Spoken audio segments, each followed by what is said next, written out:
I'm Heather, 32 years old, and 3 weeks ago, at my father's retirement party, he did something that made me decide to erase myself from this family permanently. Picture this: a glittering country club ballroom, 200 guests in designer suits and cocktail dresses, champagne flowing like water. My father stood on stage, microphone in hand, introducing his family one by one. When he got to me, he smiled that smile I'd seen 1,000 times. The one that looked warm to everyone else but cut like glass. "And this is my daughter, Heather," he said. "No degree, no future, just freeloads off the family." 200 people laughed. I didn't flinch. I didn't cry. I just smiled, raised my champagne glass and said, "Cheers! This is the last time any of you will see me." Then I walked out. The room went completely silent. What happened next? That's what I'm here to tell you. Before I continue, please take a moment to like and subscribe.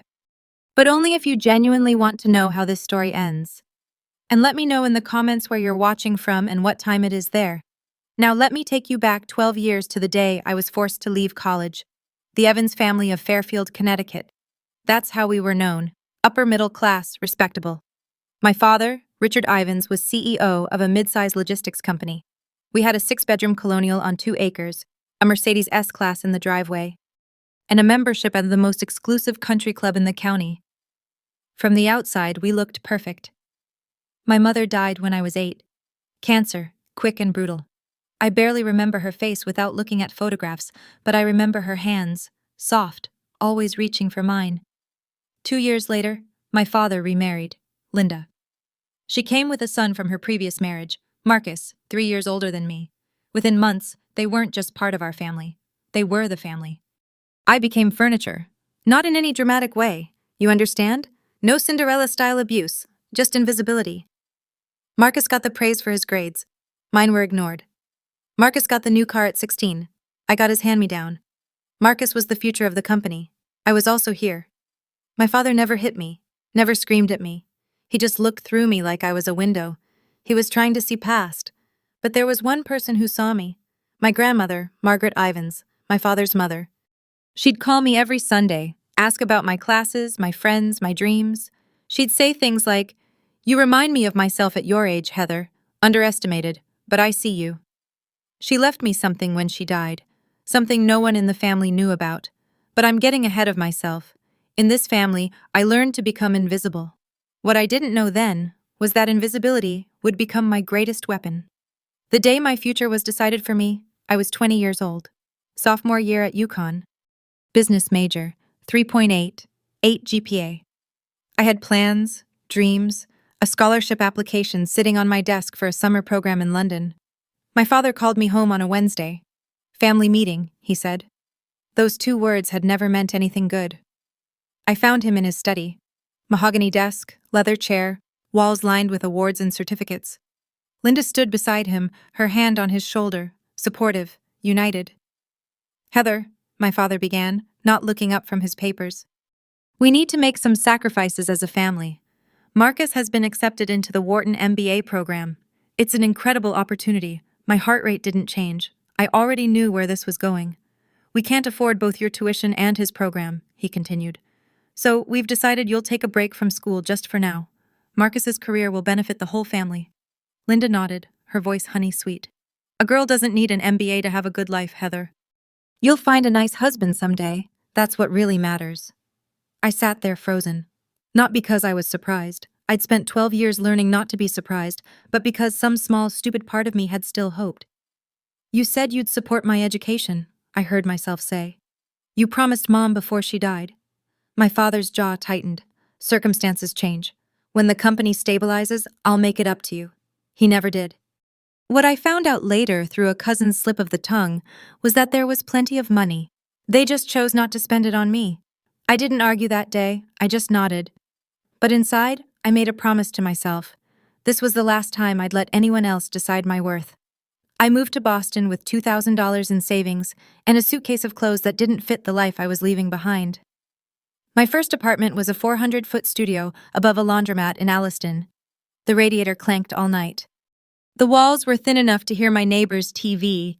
I ate ramen for dinner and day-old bagels from the cafe where I worked mornings.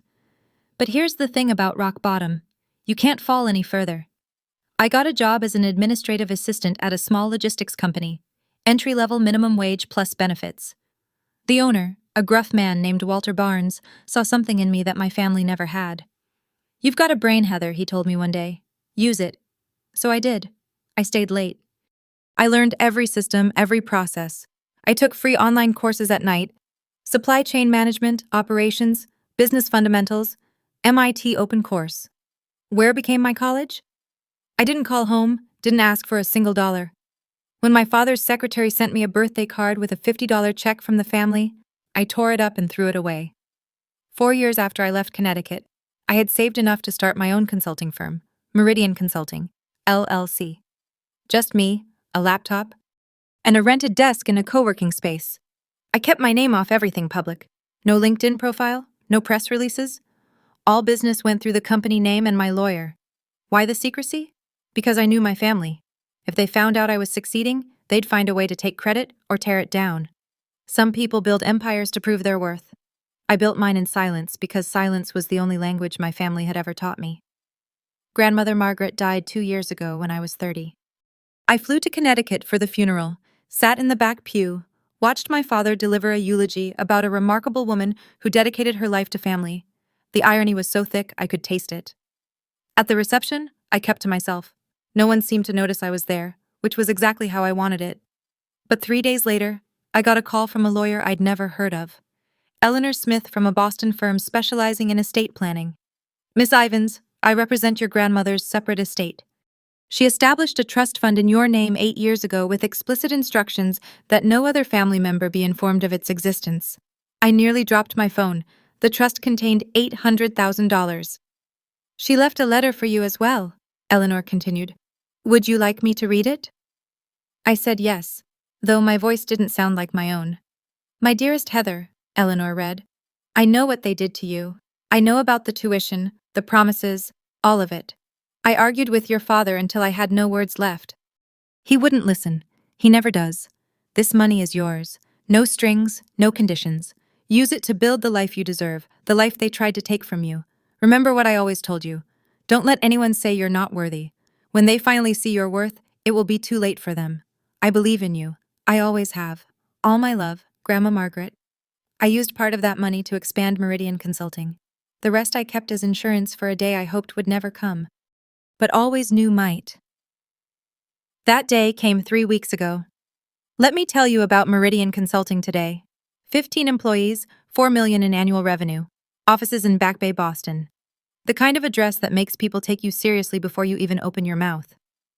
I wear Cartier now, not because I need to impress anyone, but because I earned every piece myself.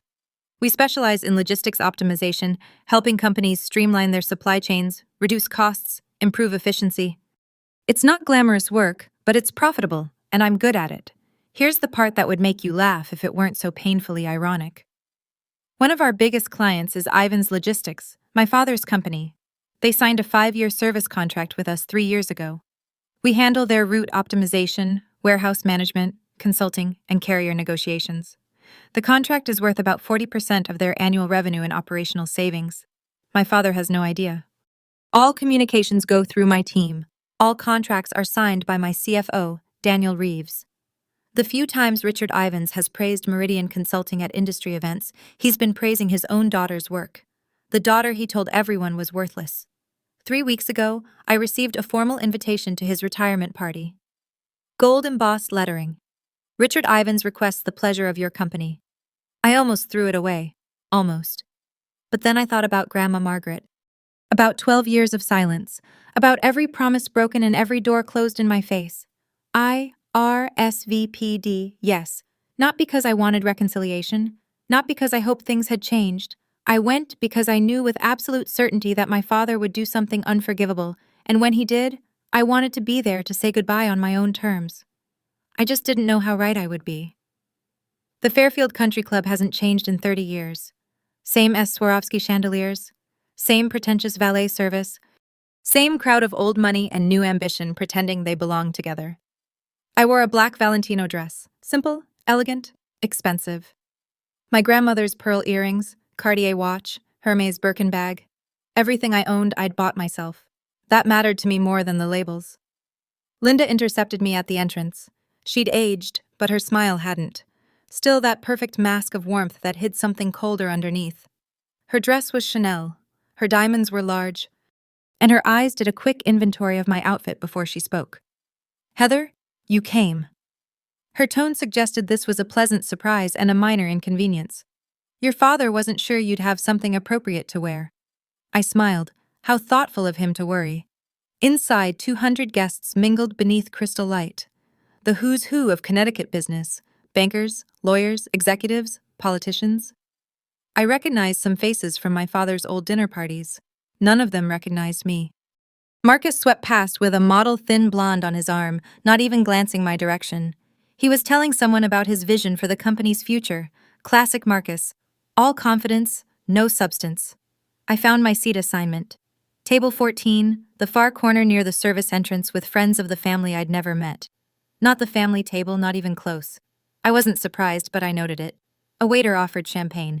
Dom Perignon, nothing but the best for Richard Ivans's big night. I took a glass. Across the room, I caught my father's eye.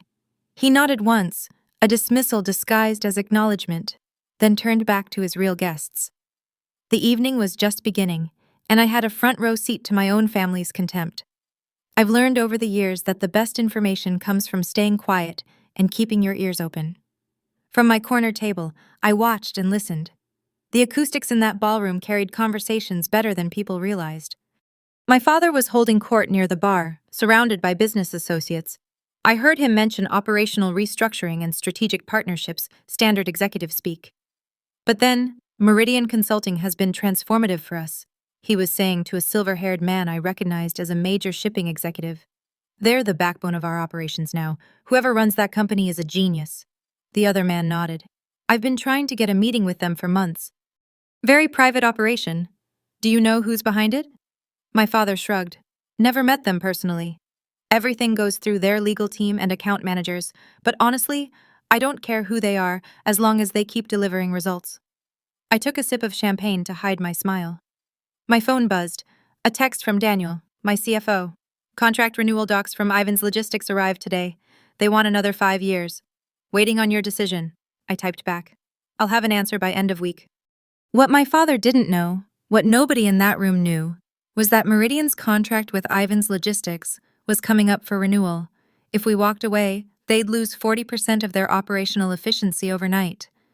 In logistics, that's not just an inconvenience. That's a death sentence. I hadn't decided what to do yet. Part of me wanted to keep the professional relationship separate from the personal toxicity, but as I watched my father bask in praise for his company's success built partly on my work, I felt something shift. Tonight would determine everything. I needed a refill on my champagne. Or maybe I just needed to move to shake off the strange energy building in my chest. At the bar, I ran into the extended family firing squad. Aunt Susan, Linda's younger sister, spotted me first. Her face did that thing where surprise becomes pity becomes condescension. In about half a second.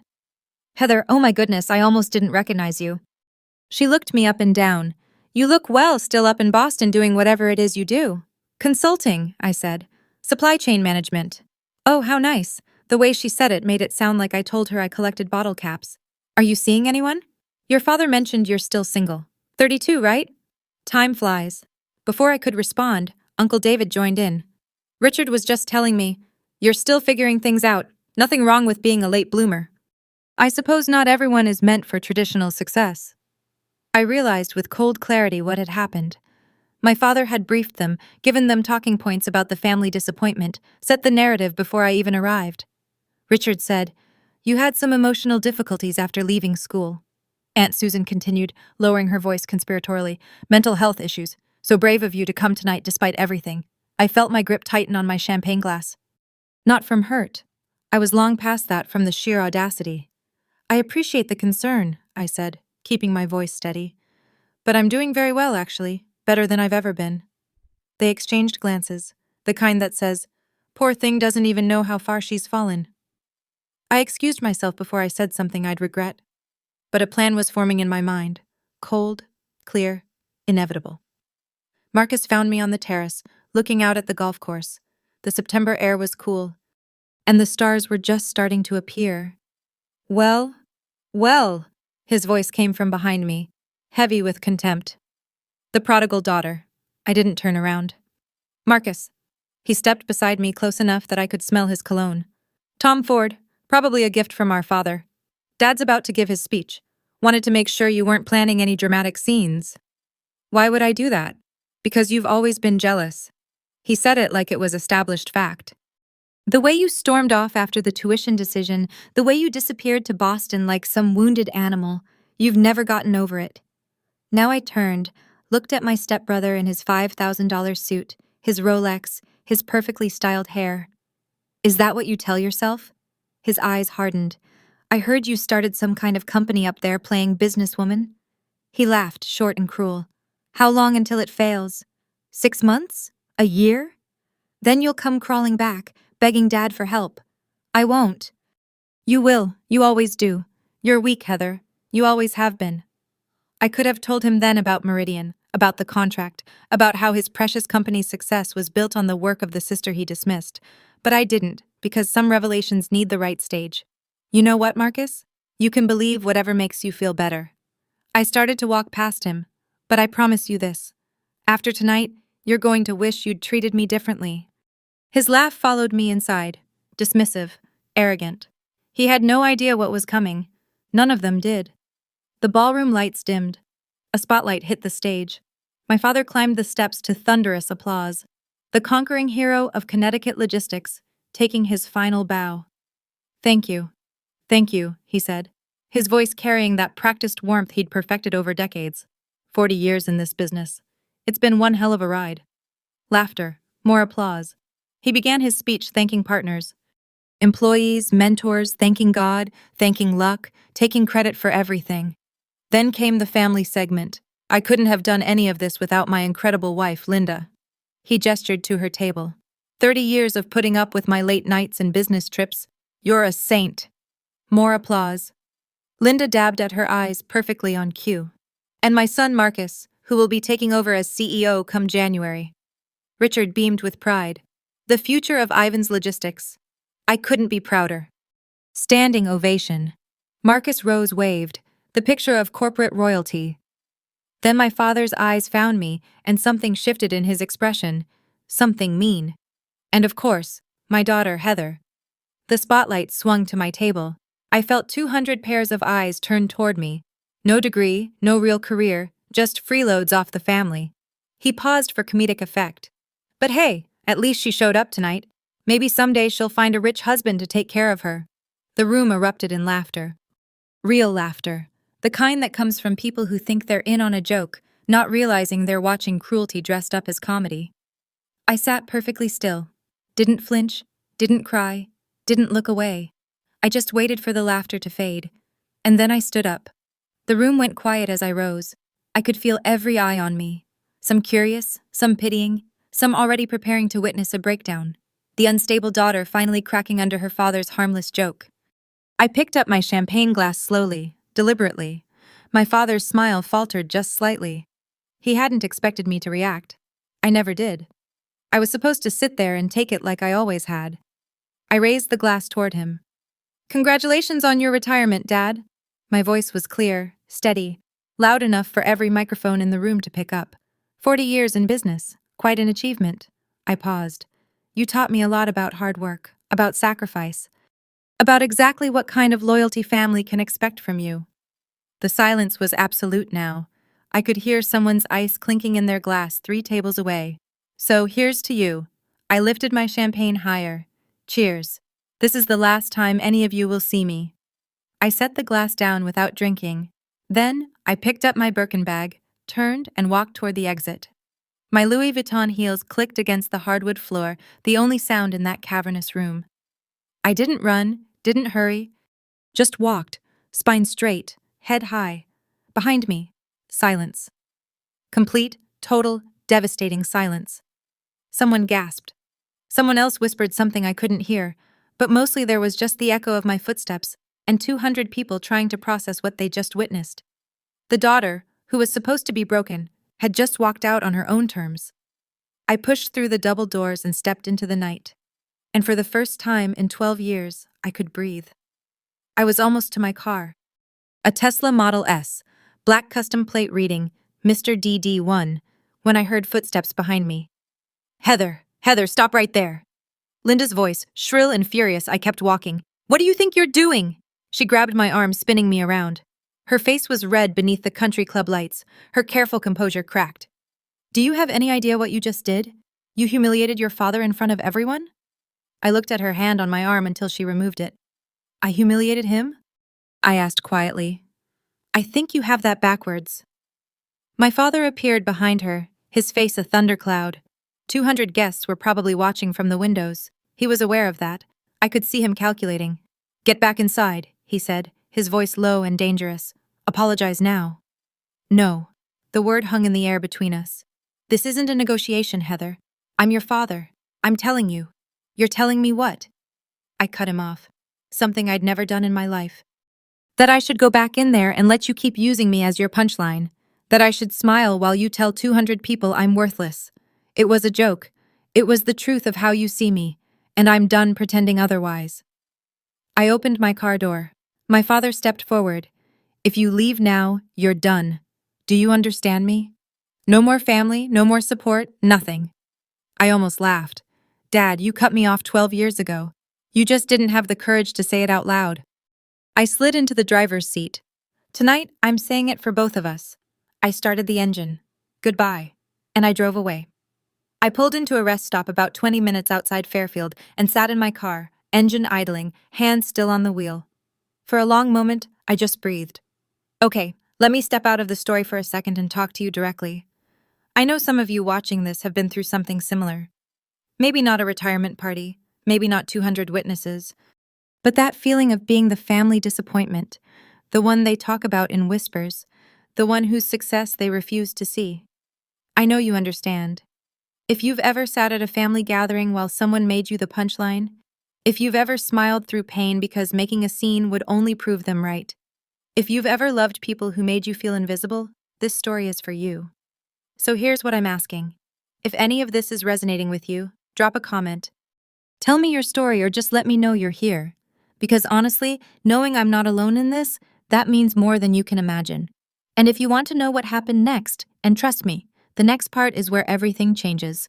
Make sure you're subscribed, hit that bell, because what my father discovered in the weeks after that party, well, let's just say he learned exactly how wrong he was about me. Now, back to the story. The morning after the party, I woke up in my Boston apartment feeling lighter than I had in years, but I knew it wasn't over. Families like mine don't let go that easily. They would try to control the narrative, spin the story, make me the villain. What they didn't know was that I had something they couldn't spin their way out of. Let me tell you about the week that followed. It started with text messages, not from my father, he was too proud for that, but from cousins, aunts, family, friends. People I hadn't spoken to in years, suddenly very concerned about my mental state. Heather, I heard about the party. Your dad says you're struggling. Do you need help? Susan told me you had some kind of breakdown. We're all worried about you, sweetie. Your father loves you. He just wants what's best. Maybe you should apologize and come home. The narrative was already being written. Poor Heather, unstable, jealous, had some kind of episode at the party. Richard Ivins, patient, loving father, doing his best with a troubled daughter. I didn't respond to any of them. Then came the more interesting call. My phone rang on Tuesday afternoon. A Connecticut number I didn't recognize. I answered anyway. Miss Ivins, this is James Crawford. I'm a partner at Ivins Logistics. The voice was polished, professional. I'm calling on behalf of Richard. He'd like to discuss mending fences. Really? Between you and me? There's been some concerning chatter about your connection to certain business partners. Rumors? Probably nothing. But Richard thought it would be good to clear the air. I went cold. Rumors? Business partners? They were fishing. What kind of rumors? I asked, keeping my voice neutral. Oh, something about our consulting partners at Meridian. Someone thought they had seen you at their offices once. I'm sure it's a misunderstanding. My mind raced. How? Who had seen me when? I'm not sure what you're referring to, I said, but please tell my father I have nothing to discuss with him. I hung up. They were getting close, closer than I'd realized. It was time to stop waiting and start acting. While I was fielding concerned texts in Boston, my father was facing a different kind of crisis in Connecticut. I learned later, much later, what happened in that boardroom. Richard Ivins had walked into what should have been a routine quarterly meeting. Instead, his CFO looked like he'd seen a ghost. "We have a problem with Meridian Consulting," the CFO said, sliding a folder across the mahogany table. "Their contract is up for renewal in 6 months. They haven't responded to our extension offer." Richard frowned. "So, send another offer. Increase the terms if you have to. We've tried 3 times. Their legal team just says under review, then call their executives directly. We've tried that too." The CFO shifted uncomfortably. "Sir, Meridian Consulting is extremely private. No one meets with their leadership. Everything goes through intermediaries." Richard's frown deepened. "We've been working with them for 3 years. Someone must have met with them." "No, sir. It's all been virtual meetings, legal representatives, account managers. No one at this company has ever met the actual ownership." A long silence. "If they walk away from us," the CFO continued, "we lose 40% of our operational efficiency overnight. It would take at least 18 months to find a replacement, and that's optimistic. In this market." "I know what it means," Richard snapped. He stared at the folder. Something was nagging at him. The timing, the silence, the fact that this was happening right after "find out who owns that company," he said. "I don't care what it takes. I want a name by end of week." What Richard didn't know, what he was about to discover, was that the name he was looking for was already on his family tree. Thursday evening, my phone rang. "Linda," I almost didn't answer, but curiosity got the better of me. "Heather, sweetheart." Her voice was honey and sugar. "The performance of a lifetime. I've been so worried about you. Have you?" "Of course. Your family. That's what family does." She laughed softly, as if we were sharing a private joke. "Listen, about the party, your father feels terrible. He didn't mean what he said. You know how he is. He was nervous trying to be funny. He said, 'I had no future and no worth in front of 200 people.' He exaggerates when he's anxious. You know that." Linda paused, recalibrating. "Why don't you come home this weekend? We could have dinner, just the 4 of us. Clear the air, start fresh." I could picture her sitting in that pristine living room, rehearsing this call, planning exactly which buttons to push. The concerned mother, the peacemaker, the bridge between troubled daughter and wounded father. "Does Dad want to apologize?" I asked. A slight hesitation. "He wants to move forward. That's what matters, isn't it? So, no apology." "Heather, don't be difficult. We're trying to help you." "Help me? Now?" I laughed. "Linda, you've spent 22 years making sure I knew I wasn't really part of this family. Now you're calling to help me. Why?" Another pause. Longer this time. "I think we both know there's more going on here than just family drama," she said, her voice dropping its warmth. "Whatever you're planning. And I know you're planning something. It would be better for everyone if you just came home and talked this through." "No." I hung up before she could respond. They knew something. They just didn't know how much to be afraid of yet.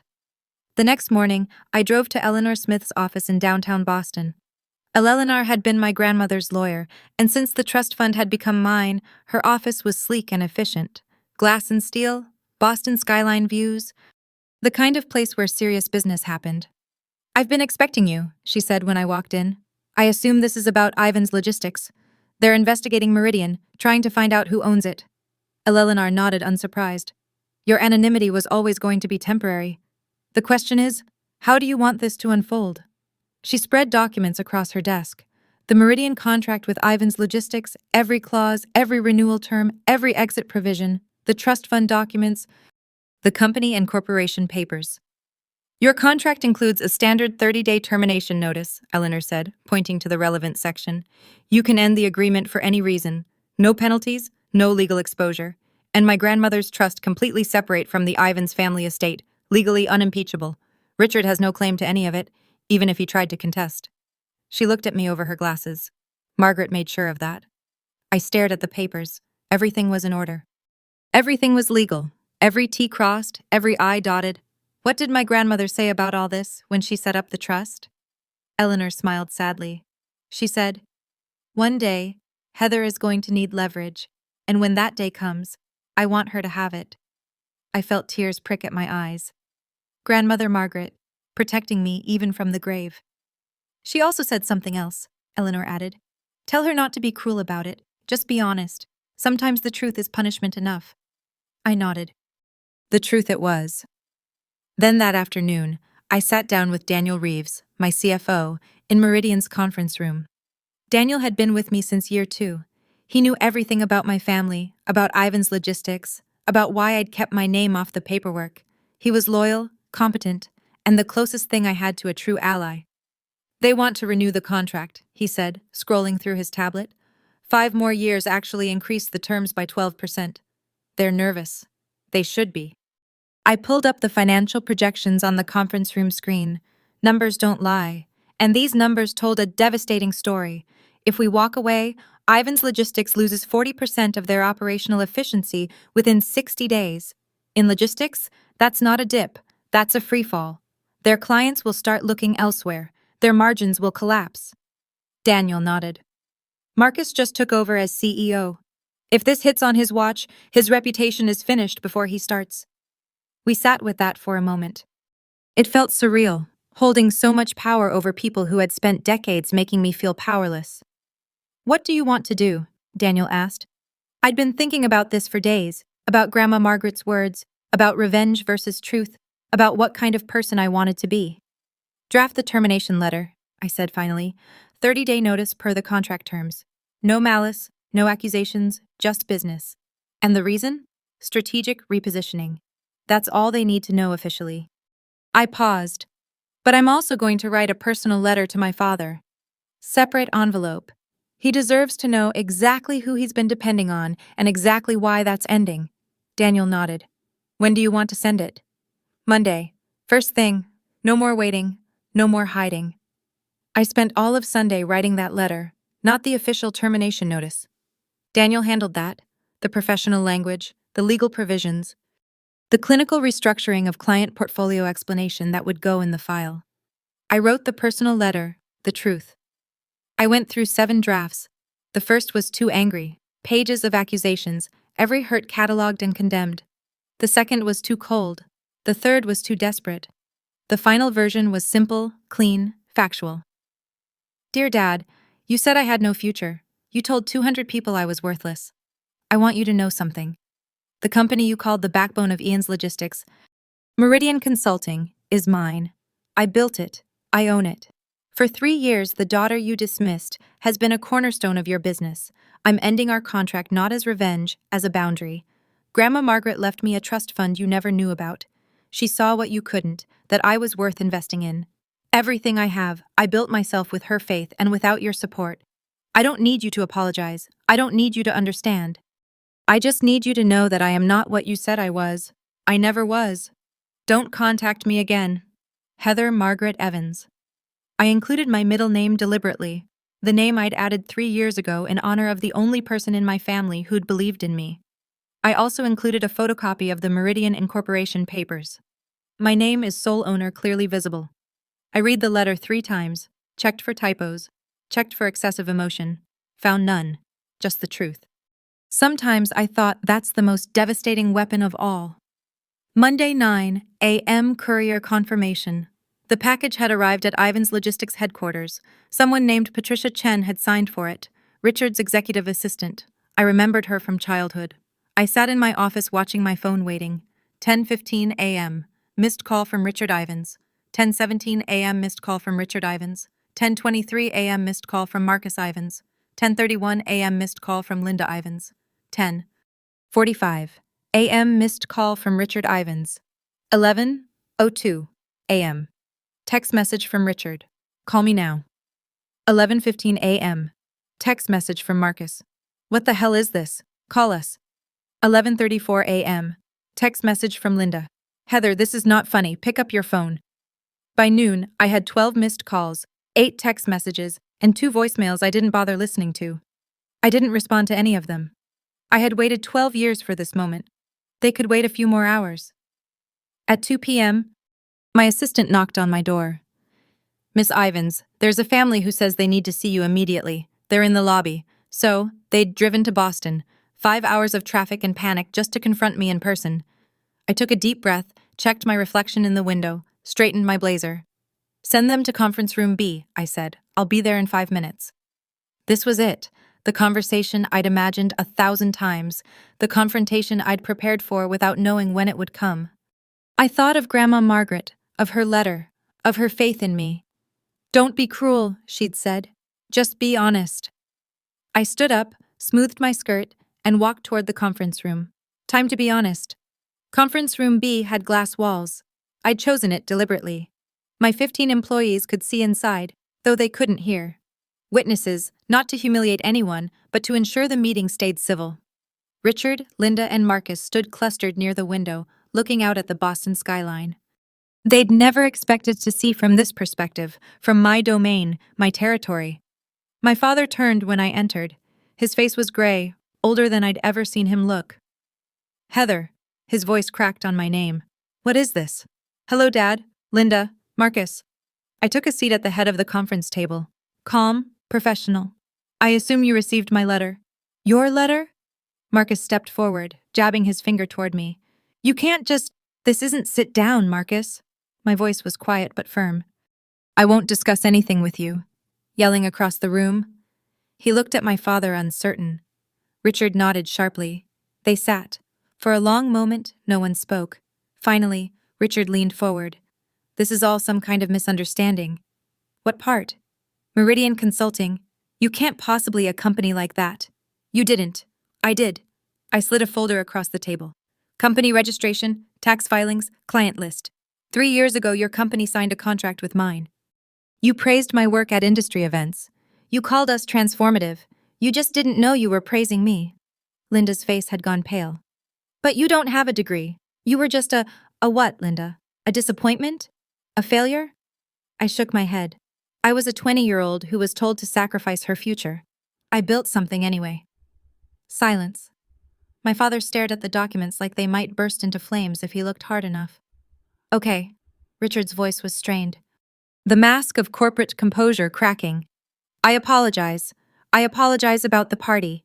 Is that what you want to hear? I'm sorry. Now, can we talk about the contract? You're sorry because you need something from me. That's not an apology. For God's sake, Heather. Marcus slammed his palm on the table. Do you know what happens if you pull this contract? 20% of our workforce gone because of your petty revenge. It's not revenge. It's a business decision. He was standing now, veins in his neck visible. You've been planning this for years, waiting to destroy us. This is sick. I planned nothing. I kept my voice level. I built a company. Your company chose to become dependent on mine. That's not my fault. You could have told us, Linda interjected, her voice high and strained. You could have said something. When? When you told me I didn't need education because I'd find a husband. When you spread rumors that I had mental health problems when she had no answer. I turned to my father. You want to know the worst part, Dad? I would have kept the contract going. I wasn't planning any of this, but then you stood in front of 200 people and told them I was worthless, that I had no future. I paused. You chose this, not me. Richard's jaw worked. For a moment, just a moment. I thought I saw something like recognition in his eyes, like he finally understood what he'd done. Then it was gone. What do you want? He asked flatly.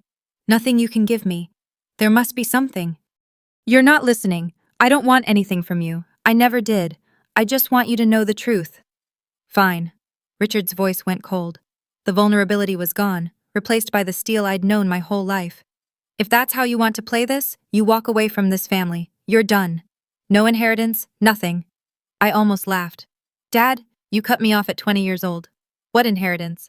I could make things very difficult for you. I have connections, lawyers. On what grounds? I leaned forward. Every document is legal. Every contract was signed in good faith. There's nothing here you can sue me for, and we both know it. He glared at me. Don't be so sure. Actually, I am sure, because my lawyer, who was also Grandma Margaret's lawyer, has already reviewed every possible angle. I let that sink in. You remember Eleanor Smith? Margaret used her specifically because she knew you'd try something like this someday. Linda gasped. Margaret knew about all of this. She left me a trust fund. $800,000, specifically structured so you couldn't touch it. I pulled out a photocopy of the trust document. She knew exactly what kind of family she raised. That's why she protected me from it. Richard's face went from red to white. She had no right.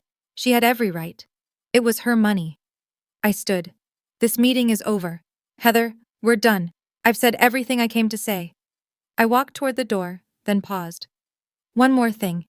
If you contact me again, calls, texts, showing up at my office, I will release every email, every document, every record of how this family has treated me. All of it is legal, all of it is backed up, and all of it would make a very interesting story for the business press. I opened the door. The receptionist will show you out. I stood in the doorway watching them gather themselves. 3 people who had spent my entire life making me feel small, now looking very small themselves. My father rose slowly like an old man suddenly aware of his age. Linda clutched her handbag like a shield. Marcus stared at me with something new in his eyes. Not contempt anymore, but fear. "This isn't over," Marcus said. "Yes, it is. I meant it. Every word. I spent 12 years building a life you tried to convince me I couldn't have. I did it without your help, without your approval, without your permission, and I'll continue to do it without any of you in my life." Linda's lower lip trembled. The performance of motherly concern. "Heather, please. We're family. We share blood, Linda. That's all we share."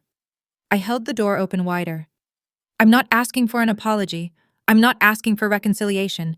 I'm setting a boundary. Don't contact me again. Don't mention me to your friends, your colleagues, anyone.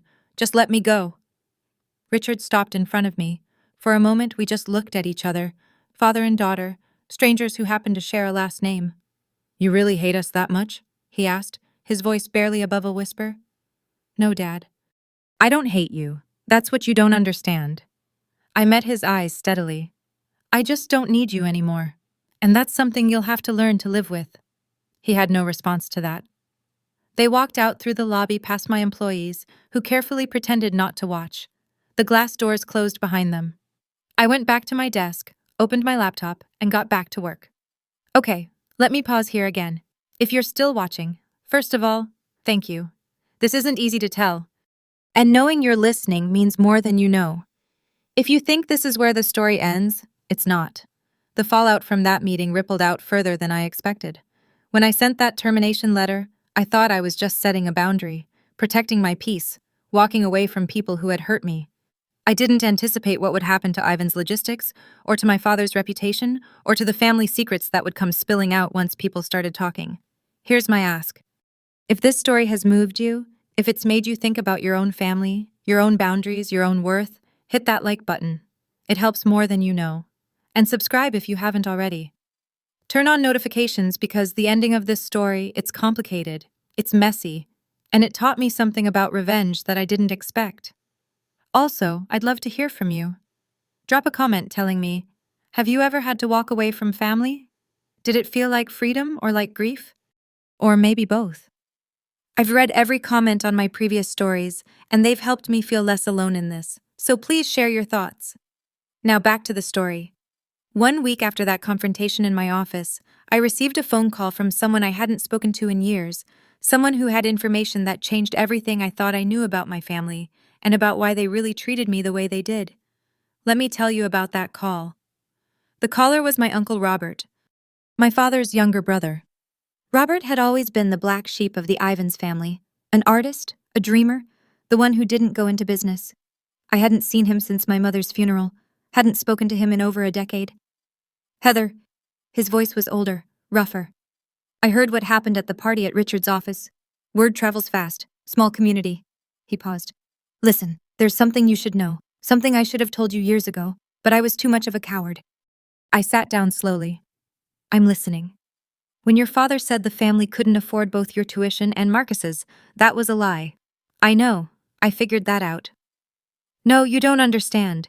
It wasn't just that there was money available. There was a specific fund. Your mother set it up before she died for your education, enough to cover a full 4 years at any school in the country." My heart stopped. "Richard drained it. Used it for Marcus's MBA, then told you there was no money." Robert's voice cracked. "Your mother wanted you to have choices, Heather. Richard stole them." The room tilted. I gripped the edge of my desk. "Why didn't you tell me?" "Because I was afraid of Richard. We all were." Robert exhaled. "Margaret, your grandmother. She found out. That's why she set up the trust for you. She couldn't get your mother's money back, but she could make sure Richard didn't take anything else." I thought about Grandma Margaret's letter. I know what they did to you. She knew all along. "Why are you telling me now?" I asked. "Because it's time the truth came out. All of it." He wasn't done. 2 months after I terminated the Meridian contract, the consequences became public. I wasn't trying to monitor what happened to Ivan's logistics. Honestly, I was trying to move on. But in the Connecticut business community, news travels fast, especially bad news. The company announced a 20% workforce reduction. 70 employees laid off right before the holidays. The press release blamed market conditions and strategic restructuring, but everyone knew the real story. Their biggest consulting partner had walked away, and they couldn't recover. Marcus, barely 3 months into his role as CEO, was already being questioned by the board. His vision for the future was crumbling under the weight of his father's bridge burning. Richard came out of retirement to help manage the crisis. The triumphant exit he'd planned, the legacy he'd built, was unraveling.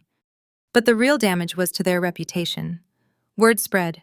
Not from me. I kept my mouth shut. But 200 people had watched my father humiliate his daughter at that party. And when those same people heard that the daughter was actually his company's most important business partner, the whispers started. Did you hear about Richard Ivans? Mocked his own daughter. Turns out she was keeping his company afloat. Always thought there was something off about that family. In Connecticut business circles, reputation is everything. And Richard's was crumbling. A former colleague told me that at a recent industry dinner, Richard sat alone. No one wanted to be associated with the man who'd publicly disowned the daughter who'd secretly been his backbone. I didn't feel triumphant hearing this. I didn't feel satisfied. I just felt tired. Grandma Margaret had been right. Sometimes the truth is punishment enough. I didn't have to do anything else. The truth did it all by itself. 6 months later, I sat in a therapist's office in Beacon Hill. Not because I was falling apart, because I was finally ready to put myself back together.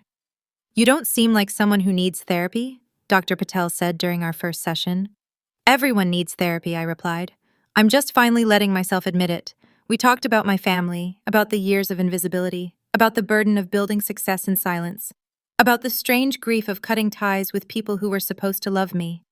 Do you regret what you did? She asked. No, and I meant it. I regret that it had to happen, but I don't regret protecting myself. Outside of therapy, my life was good. Better than good. Meridian was thriving. We'd replaced the Ivans contract with 3 smaller clients, more diversified, more stable. Daniel got a promotion. I hired 4 new employees. We moved to a bigger office with views of the harbor. I reconnected with Uncle Robert. We had dinner once a month. He told me stories about my mother, the real ones, not the sanitized versions my father had fed me. She'd been fierce, apparently, stubborn, a fighter. You're just like her, Robert said. She'd be so proud of you. I still kept the photo of Grandma Margaret on my desk. I visited her grave every month, left flowers, told her about my life. It felt strange talking to a headstone, but also healing. I did it, Grandma. I told her one spring morning. I didn't let them define me. The wind rustled through the cemetery trees. If I listened closely, I could almost hear her voice. I knew you would, sweetheart. I always knew. So here's what I learned. If you want the moral of this story, your worth is not determined by a degree. It's not determined by your family's opinion. It's not determined by who believes in you or who tries to tear you down. Your worth is determined by what you build when no one is watching, by who you become when everyone counts you out, by the life you create with your own 2 hands. My father thought he was teaching me a lesson at that retirement party. He thought he was putting me in my place. What he actually did was set me free. I don't hate my family. That's the part people struggle to understand. Hate takes energy. Hate is a chain. I'd rather spend that energy on people who deserve it, on work I believe in, on relationships that nourish me, on a life that's truly mine. Boundaries aren't about revenge. They're about protection. They're about saying, this is where my life begins, and your damage ends. If you're in a family that makes you feel small, if you have people in your life who see your potential as a threat instead of a gift, if you've ever been the family disappointment, the scapegoat, the invisible one, I see you, I've been you, and I promise you there is life on the other side of walking away. Thank you for listening to my story. Thank you for being here. If this resonated with you, please subscribe, hit the notification bell, check the description for more stories like this one, and remember, you are not what they said you were. You never were. You are so much more. Until next time, this is Heather, and I'm finally free.